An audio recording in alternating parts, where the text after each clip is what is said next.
So welcome, and thank you all for coming. My name is Kara Visathep. I joined WSADA as a Fund Match Coordinator in 2018, and now I am part of the Global Connect team, where I help companies gain access to markets all over the world. Working with and helping companies achieve success through their high-quality, pristine Western US-based products has been rewarding and very exciting. As you all know at WSADA, our vision is to see agricultural businesses from the Western US flourishing in the global marketplace. This year has started off with some challenges, activities getting canceled and postponed, forcing us to rethink how we offer our services for the time being. Despite these challenges, WSADA remains the same at our core and intends to continue connecting businesses to global markets in a professional, superior, and innovative manner. WSADA is an independent, nonprofit agricultural trade association with 40 years experience assisting exporters in global markets. We have a global network of resources made possible through two essential partners. At the federal level, the Foreign Agricultural Service provides a network of agricultural trade offices stationed around the globe, access to federally planned trade missions through USDA, and, most importantly, funding through the Market Access Program, authorized through the Federal Farm Bill. At the state level, through 13 member states, plus American Samoa, we work hand in hand with each other, State Department of Agriculture's market access programs to serve agricultural businesses such as yourself.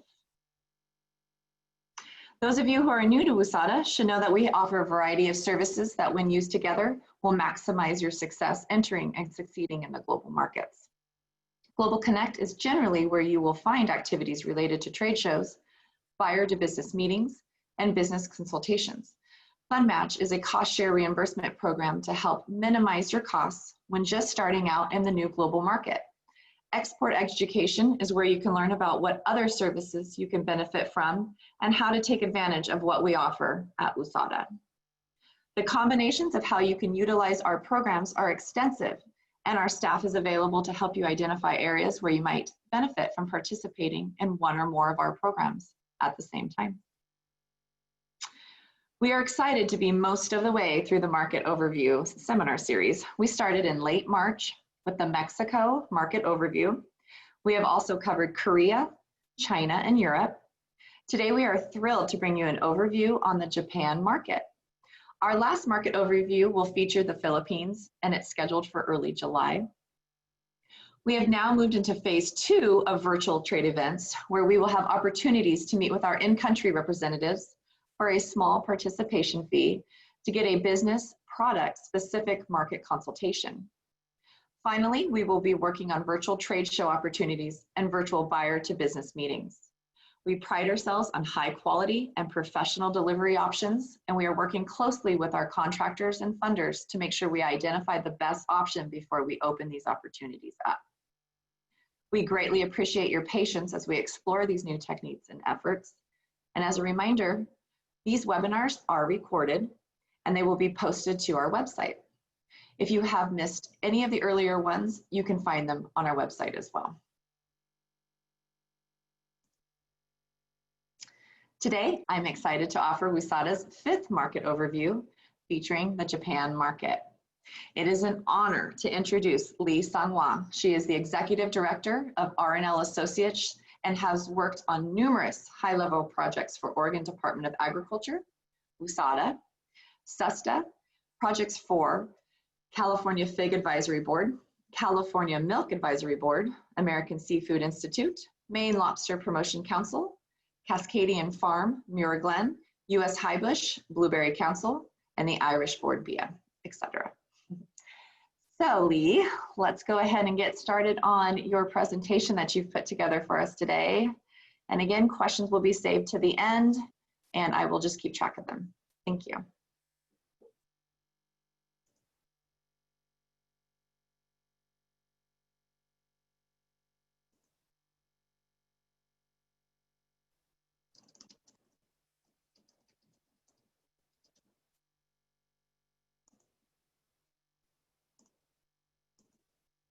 Yes. Do you hear me now? Yes? Yes. Okay. So thank you, Kara, for your kind introduction. 皆様、おはようございます。Ladies and gentlemen, good morning from Tokyo, Japan. Welcome to the first ever Japan retail webinar sponsored by USADA. My name is Lee Songhwa, Japan in-country representative of Honorable USADA. I am very happy and honored to be your virtual tour guide to give quick overview of the Japanese retail market. Okay. Oh. Okay. Oh, doesn't change. That's okay. We are live. Oh, sorry. No, we're good. Mount Fuji. Somehow it doesn't go. Oh. Okay. Sorry. Okay, so here I would like to just share with you some quick information about Japan demographics. Japan is located in the Pacific Rim, and I hope at the end of this webinar you'd feel Japanese market to be more approachable and even friendlier than you do now. Just in case for those who has never been to Japan, it's an island country with sea and ocean borders only in the Asia-Pacific region. Japanese population is about the half of the United States. Average life expectancy for both females and males is always high ranked in the world. Here's Japan's versatility and uniformity. Japan has 47 prefectures from the northernmost Hokkaido to the southernmost Okinawa, and geographically and culturally segmented in 8 regional blocks: Hokkaido, Tohoku, Kanto, Chubu, Kansai, Chugoku, Shikoku, and Kyushu. Tokyo is a state capital and is heavily centralized. Each prefecture and regional block has unique cultural legacies, characteristics, food culture, and accents or dialects. The current prefectural legislation system has taken over the prototype of the former Tokugawa shogunate in feudal society, which lasted about 300 years until mid-19th century. Today, most of the national retail store chains set up distribution centers and inventory management systems per these regional blocks. Also, consumer co-ops used to be operated by law only within the prefectural levels. So what has shaped and enlightened Japanese food culture? Japanese unique cuisines and diet patterns have been shaped and advanced by geographic, historical, and political economic reasons. In this presentation, I would like rather focus on cultural elements affecting food distribution systems and consumer minds. Japan has become one of the most preferred destinations for the international foodies and gourmet people to enjoy so much available, healthy, delicious, and variety of food products. I also like to describe Japan as a nation of the fastest civilization achiever in Eastern Asia after late 19th century. Prominent fish-oriented diet patterns, Japanese has a best know-how to prepare fish in various ways. You'll be amazed by the Japanese seafood in fresh, salted, cured, dehydrated, and fermented. It has something to do with the Japanese diet patterns. High literacy, good command of reading, writing, and calculation. It's very important to share the common knowledge, rulers' instructions, participation in community, and preservation of cultural legacy. Originally, Japan is a good keeper of social distancing per mutual aid spirit and chain of command structure. Okay. Here I would like to express my gratitude to the officers and marketing specialists of the American Embassy of Japan, Agricultural Trade Office Tokyo and Osaka, who were so generous and supportive to my preparation of this webinar. They let me borrow some slides and even notes from their prominent reports and market analysis, and me proudly brag about their strong and consistent support to the USADA programs targeting Japanese market. This slide is one of those precious data updated in July 2019, last year. Japan ranks third in the world in nominal GDP, being surpassed by China in 2012. GDP per capita, however, remained one of the tops in the world. And in 2018, Japan imported nearly 14 billion US dollar of US agriculture and related products, and was the largest importer for a number of US products, including beef and beef products, pork and pork products, hay and wheat.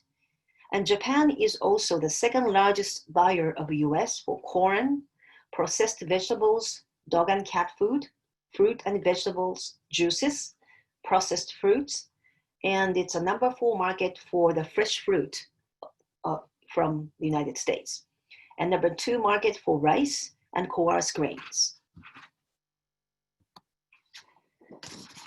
Japanese food self-sufficiency rate has been low-flying, and it is just related to the Japan's position in Asia for the US food and drink export. Besides or along with the pressures from outside to accept more agricultural products, there are multiple factors to affect Japanese food supply chain, such as international trade talks for market opening, deregulation, tariff and non-tariff barriers elimination, exchange rate fluctuation, and even global warming and climate change. And the other graphs show Japanese agricultural industries, including dairy and fishery sectors, have been facing major problems to be sustainable and to raise Japanese self-sufficiency rate. One big issue the industries are facing is the rapidly aging producers and harvesters whose numbers are shrinking and shortage of successors. Japanese food consumption trends. The chart on the left shows that 75% of food goes to the home consumption in Japan. In another word, 75% of Japanese consumers buy food in the retail markets. Before COVID-19, eating out became increasingly popular as it has become more affordable and less time consuming.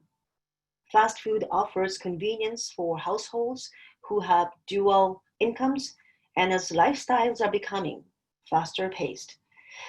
Eating out has also become a leisure activity. Lunch hour is the most common time in Japan to eat out. According to the ATO Tokyo, as a comparison, in the US, food expenditures away from home have been steadily increasing over the years. From and in 2014, surpassed food prepared at home.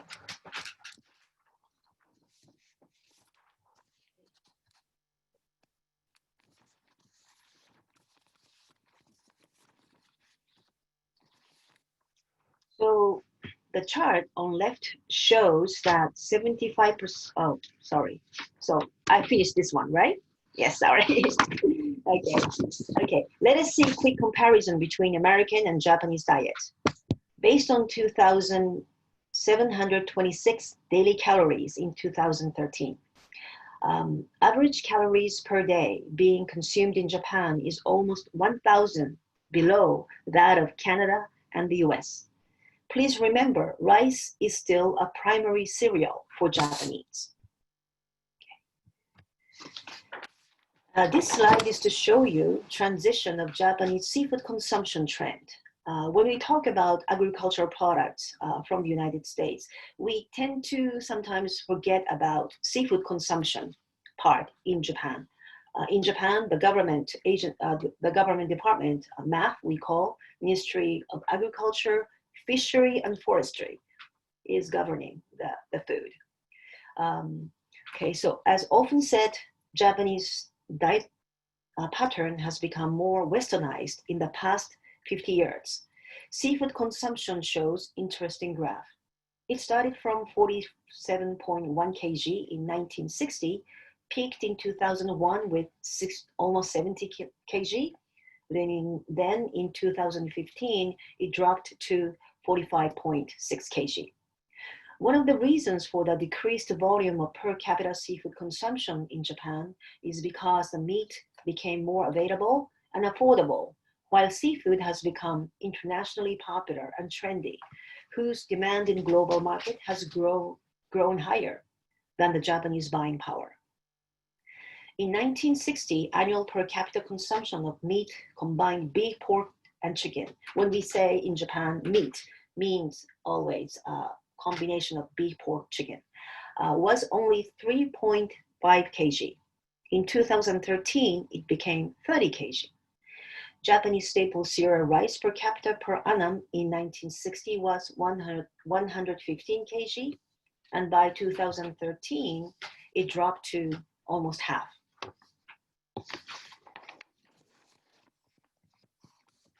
So Japanese agricultural imports. Among the agricultural exporter to Japan, US has the biggest share value-wise with 25.7% in 2018. So 1/4 of imported food products available in Japan is originated from the United States. Japanese retailers usually do not import directly. In most cases, distribution will include at least one importer and one wholesaler. Please remember it. Generally, the first step to market entry is to find an importer, which may take a considerable amount of time and efforts. Importers introduce new product to retail buyers, and if interested, they will request their wholesaler and distributor and/or importer to consider purchasing. It can often be difficult to identify appropriate retailers and even more difficult to get an appointment with their buyer. Japanese retailers usually have large purchasing teams per category, which we will look at in the coming slides. In many cases, they have a person in charge of international trade. So what sells in Japan? So let me just address, according to USDA FAS analysis, the characteristics and tendencies of Japanese consumers. Japanese consumers are highly concerned about food safety and traceability, and they very much care about anzen and anshin, meaning safety and peace of mind. So kind of comfort food, they always look for the comfort food. Giving the consumer more information about the producer is very important, especially for new products. As I said, their literacy in general is quite high, and Japanese tend to appreciate text information and tangible feelings for food. Place great importance on quality. Producers that producers that fail to recognize this will not succeed. Good quality usually means freshness, seasonality, and consistency. And Japanese consumers appreciate taste and all of its subtleties and will pay for it. Japanese consumers are well educated and knowledgeable about food and its many variations. Japanese consumers are highly brand conscious. A brand with a quality image will sell. And they prefer a food product's aesthetic appearance. They must be pretty or kirei or kawaii, we say in Japanese. They care a great deal about seasonal foods and freshness. So let me go into the Japanese retail food market, inspired by the international frontier for modernization and globalization. In this and next slides, while skipping so many episodes, I just want to highlight some symbolic events and iconic people and companies called as a vanguards and pathfinders in the retail sector. In the past history of 150 years, there have been always wonderful American products, concepts, and the marketing philosophies behind them. There were numerous encounters Japan managed to make to absorb or apply into their Japanese food retail systems. After nearly 250-year-long isolationist foreign policy under the Tokugawa shogunate, Japan became a first civilized and modernized nation in Asia in late 19th century. British was the first head coach of the Japanese modernization. That's why today Japan has a right-hand traffic system, and top-notch universities and high schools have good rugby football clubs. English language and British sports were the means to inspire and educate then the Japanese youths and children. But on the ground, actually, the US was the one who initiated Japan to open the door to the Western countries.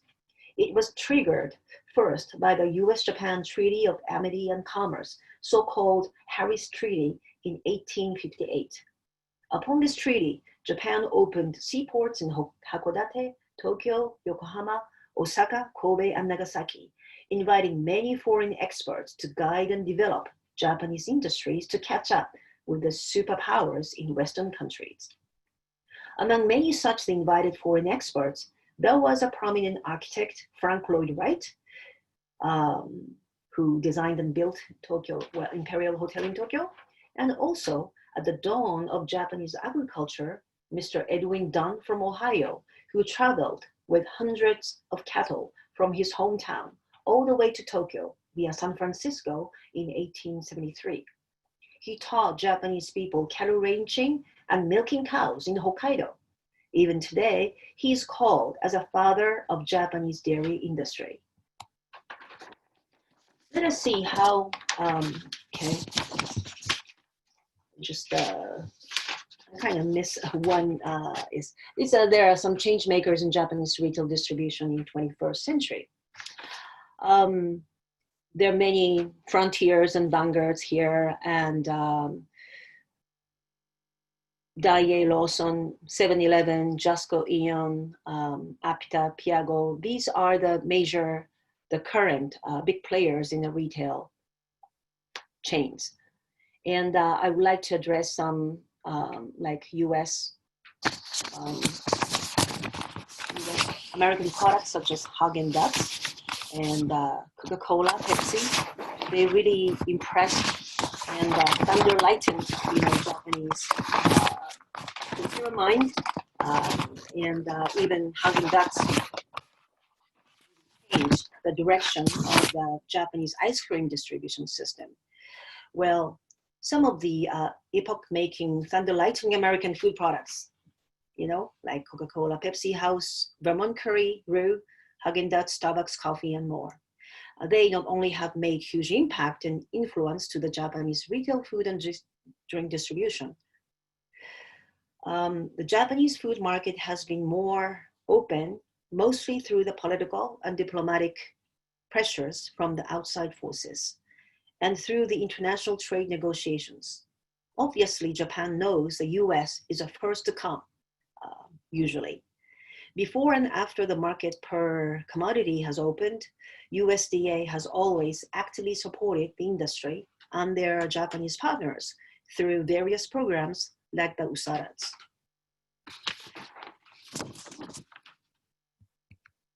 So let us see how simple is the Japanese distribution channel. For your information, in Japan, the food trade described the supply chain as a river system and say where they are to play their own roles. So upstream, we call Kawakami, usually the importers, and the midstream of the river, there are the wholesalers, and downstream in the distribution channel, there are retailers, usually. So here I would like to address that the role of wholesalers are unique, very unique in Japan. When you meet with your importers or retail buyers, in the beginning, you may not see the wholesalers, but their roles and function are enormous. As financier, distribution coordinator, upon temperature control, pacemaker for seamless and efficient delivery on day-to-day basis. Particularly for the three perishables, we call, in Japanese, we say seisen sanpin. Three perishables are a little bit separate and independent, and they stand alone. We usually include fresh produce, vegetables and fruits and cut flowers, one category, and then meat, beef, pork, chicken, and then seafood.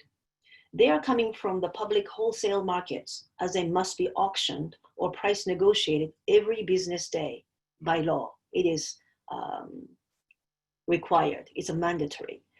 In each prefecture and big cities, there are public wholesale markets where the Licensed primary wholesalers as auction houses play roles of collecting the products from producers, finance them by making quick payment, announce the bidded price per item, and further distribute to the retail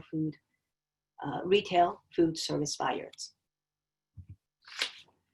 So here, I would like to show you how often Japanese people shop food and where. Let us take a look at what Japanese consumers usually expect when they buy food. These frequency numbers are per month. Almost 50% consumers are undecided what to buy until they come to the stores or passing the shelves. Japanese tend to do shopping quite often, almost every day, for home meal preparation. Consumer shopping patterns are oftentimes impacted by the weather and temperature in Japan. Frozen food, prepared food, like deli items, and food service menus are usually regarded as replacement of hand-prepared homemade dishes. So consumers intend to consume chilled and frozen products as soon as possible. So category management, in order to communicate with the Japanese retail buyers and wholesalers, you should know about how they manage the categories. When you come to target Japanese retail market, you'll see 5 major product categories as national common standards. Please know that most of the retail market sales data, consumer research are also taken per these categories. These categories are 1, 3 perishables, 2, ambient groceries, 3, chilled and frozen, 4, deli prepared meals, side dishes, and number 5, alcoholic beverages. In general, retail chain stores are focusing on scale merits for rolling SKUs.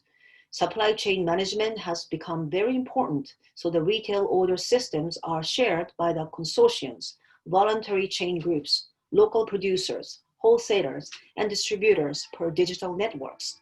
They monitor the numbers all the time for keeping category management, efficient customer relations, efficient inventory management. POS systems, scanning, the price at the register.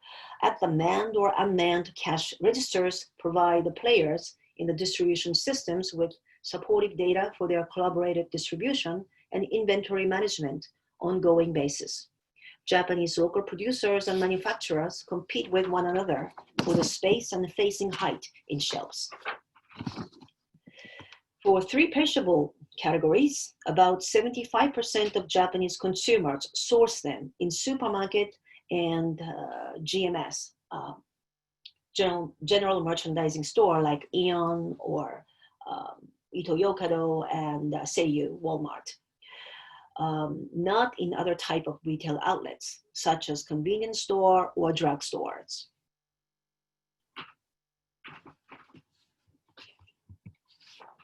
So, what for the Japanese consumer buy vegetables, meat, and seafood in supermarkets? Of course, Japanese consumers go to retail stores to buy food materials for the home meals. On the right side, I put some pictures of daily side dishes, which are all prepared at home by the ordinary homemakers. As you see, these side dishes are pretty much fusion cuisines arranged with Western, Chinese, Korean, Indian, and Japanese recipes. So in a little bit of exaggerating way to say, when Japanese mothers wake up in the morning, what comes first in their mind is, what shall I cook for dinner today? The pictures on left side from 1 to 3 are the traditional and typical set of Japanese home meal.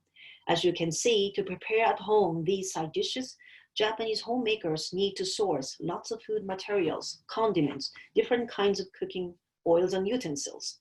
By tradition, the evening meals are for all the family members.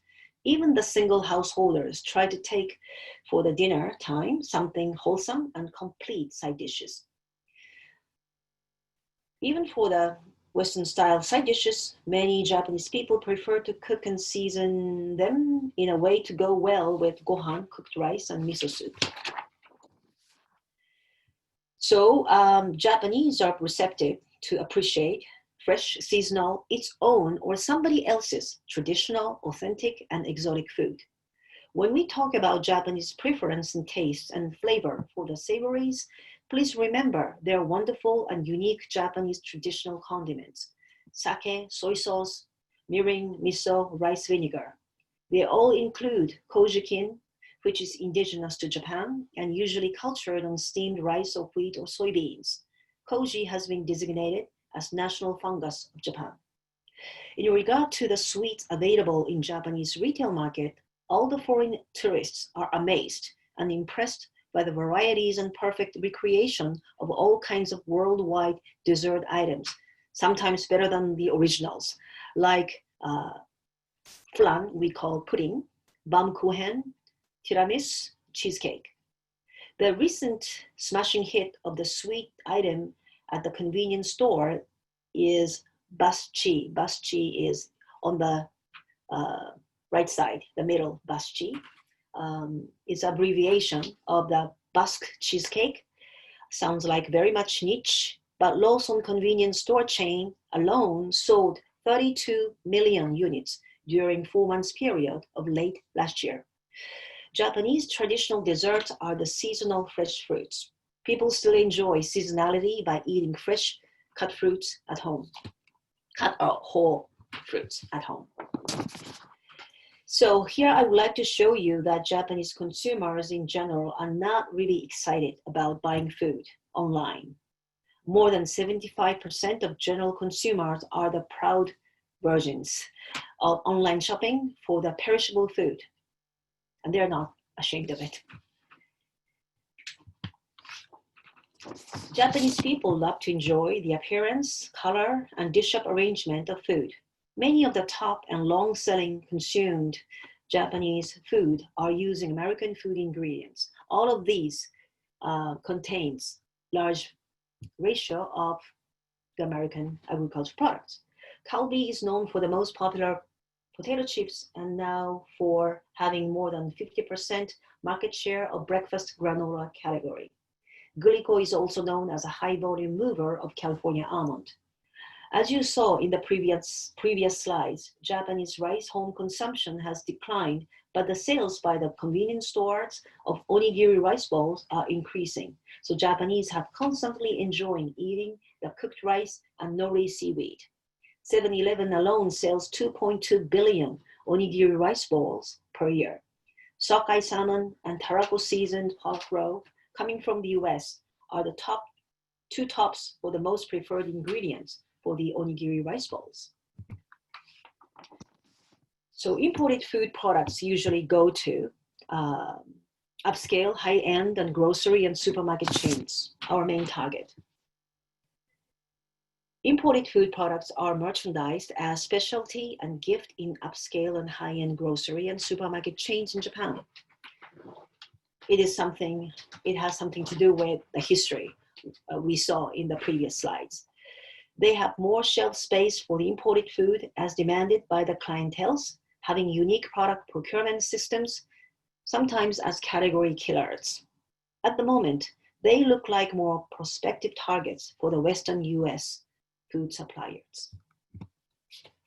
So, before and after COVID-19. So benchmark 2019. There are many data, but I just picked this graph as a benchmark.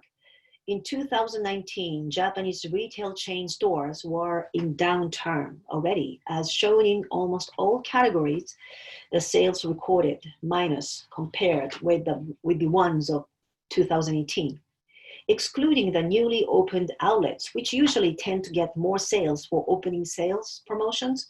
Only the deli bento prepared side dish category marked plus, just 0.3%, with the end of the previous, compared with the one of the previous year. Particularly fresh produce and seafood were hit by the climate change and natural disasters, leading to the poor surf and turf harvest, so less available product items with higher price. Japanese sense of seasonality for food tended to be impacted by the temperature difference and weather in every season. For instance, once 1 degree Celsius, high or low, impact the sales of beers, ice creams, oden, hot pot, food materials. In the 2019 annual report, National Supermarket Chain Association of Japan expressed big expectation that the retail sales might be buoyed up by the Japanese government-led inbound tourism effect in 2020, with the goal of bringing 40 million foreign travelers, particularly around Tokyo Olympics. This expected effect has of course been dispersed as mist due to COVID-19, but to the Japanese retail ends, the core but ordinary consumers have come back. This chart shows the comparison of the monthly sales in April of last and this year, including the monthly totals, and each categories of April this year obviously went up by around 10 to 15%, except deli and bento, because people decided to cook from scratch at home. The deli and bento didn't sell well. As publicly reported under the COVID-19 era, Japanese consumers also tended to buy more than usual in the retail store chains in their neighborhood. In the next slide, let me show you the pie charts for these numbers. Again, the comparison of April 2019 versus April 2020. In pie charts, to show the percentage of the breakdown per category of what the Japanese consumers put in their shopping carts. What do you think? The percentage per category look almost identical. For food consumption, people tend to be conservative by choosing something they have already known or experienced as Japanese consumer. In general, home cooking prepared by mom has been regarded as the safest food in Japan. Its universal COVID-19 pandemic stay-home order made people take impromptu hibernation or nesting mode, giving chance to working parents raising kindergarten school children to be family-oriented and to find affordable and sustainable home meal solution. I listed some of the most selling food items in this last March through May. So natto, fermented soybeans, one time reported as good to prevent COVID-19. And also the fermented food is generally very good for your health. And microwavable cooked rice, retort-packed cooked curry and roux. With curry roux, the meat consumption and the purchase of the onions and potatoes are also going up. Frozen boiled wooden noodles, whipped cream, hot cake mix, potato, and onion, these are also selling very well. So for the average Japanese people, eating with family members is the best and the most cherished scene of all. By the way, this survey was taken last year. Per age group, it's interesting to see 20s age group had more to appreciate eating with family than the other age group. It shows that Japanese people enjoy the whole process of how the food is made, sourced, prepared, and eaten at home, not just what food to eat. Ironically, the COVID-19 stay-home orders contributed to Japanese such preference and attitude in the food scenes. During the stay-home weeks, Japanese consumers' general shopping patterns looked like the holiday pattern. And according to the pyramid of consumer value, US food and beverages have lots of opportunities to satisfy Japanese emotional value. So we will have a lot of chances to come to promote our products. So here are some orientation. I would like to suggest to you that, for those who would like to approach to Japan, please go find the opportunities of meeting with Japanese importers and traders, because they will be the vehicles to get you to the retail market in Japan. Such opportunities are like USADA's inbound, outbound, virtual or actual missions, showcases, one-on-one meetings, USADA pavilions, virtual or actual in the trade shows, all types of future virtual and actual B2B events. Please participate actively in those events whenever they are available. And be brave and candid to provide your Japanese trading partners with all the technical information to identify your unique product and stories behind, so they can go on to reach out to the distribution channels, taking care of Japanese regulations, rules, and consumer support. When Japanese buyers start asking you too many questions, please be patient. Don't be scared or skeptical, because that's a very good sign. Please share with your expectation to raise consumer awareness and sales, but you need to trust your partners to navigate you in the fields. Please do your best to keep supplying your product to Japan on long-term basis with consistency of quality, volume, and price. Please let more Japanese people aware that your product is delicious, which is the most important part, and cool and wholesome. Okay, so this is the last slide. Thank you very much for your kind attention. Again, I would like to express my deepest gratitude to USADA headquarters and its community and ATO Japan office for giving R&L Associates a chance to share this wonderful events. どうもありがとうございました. Thank you.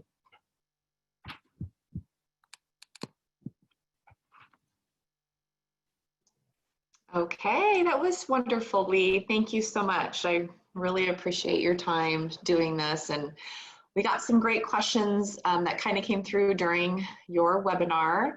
I was able to handle a few of them. I do have one currently right now, and this is in regards to Costco. You had a Costco brand up there, so it caught someone's eye. Looks like, does this company import its own line of products? Does it sell only domestic Japanese products? Can you detail how the big chains source their products? I mean, Costco, or just regarding Costco. Well, it's Costco is kind of has a very unique sourcing and distribution system, I think, cash and carry. And maybe I should get back with some bullets, yes. But basically, I think the most of the purchase and decisions are made in Kirkland, Washington, I think. And so most of the products, maybe perhaps Costco PB, you know, Kirkland brands products, maybe 70, 80% per category is usually, yes. Very much less Japanese domestically produced products. So I will answer in detail. Okay. Thank you. We'll get that out to them by email. So at the time being, I don't show any other questions that have come through. So unless you catch me here real quick, it looks like we're going to go end with that last question. Oh, looks like one came through. Is cross-border e-commerce gaining momentum in Japan? You mean whether or not it will likely be increasing or not, you mean? Yes. Do you see it increasing and kind of gaining that momentum as we move into these uncertain times, I guess, towards in Japan? Okay, I think it depends on which level of distribution. I mean, if the consumers, as we saw, they're very conservative about buying fresh seasonal food. But on the trade level, I think the wholesalers, again, you know, and the importers are probably trying to build more ubiquitous platforms and for the efficient distribution and inventory management. So in that sense, the producers will have to be ready, prepare to build their digital information networks. Yeah, and okay. Perfect. Questions? Okay. Let's see, a couple more came in here. Organic, non-GMO. Is there a demand for these products labeled with such features? So if they say organic and non-GMO, is this something that's in demand? I think the interest and the knowledge level has been increased, I mean, in general. and there are always a very established audience, but to be honest, the general mainstream consumers, of course, they feel better when they see organic or non-GMO, just as a kind of image, but they're not really actively, at this point, they haven't become strong button to switch, yes, they're buying. Yes, because that was the next question was, are Japanese consumers waking up to organics? Okay. Mm-hmm. Yeah, so that you answered that. That's perfect. Right. But the Japanese people know usually where to purchase the organic or non-GMO natural food. The consumer co-ops have played a big role also for many, many years. So they kind of choose where to buy. They know where to buy such products. Well, so, and it's increasing, I think. Yes. Good. All right, that looks like that'll be it today. Again, I will be posting this webinar all completed on the WUSADA website. And then we also have a YouTube channel in which we will be posting this as well. So you can catch any of the other webinars that we previously have recorded in the other country markets. So if there's nothing else left, looks like we're getting some great feedback, Lee. So good job. And thank you guys for viewing. All right, bye-bye everybody. Bye.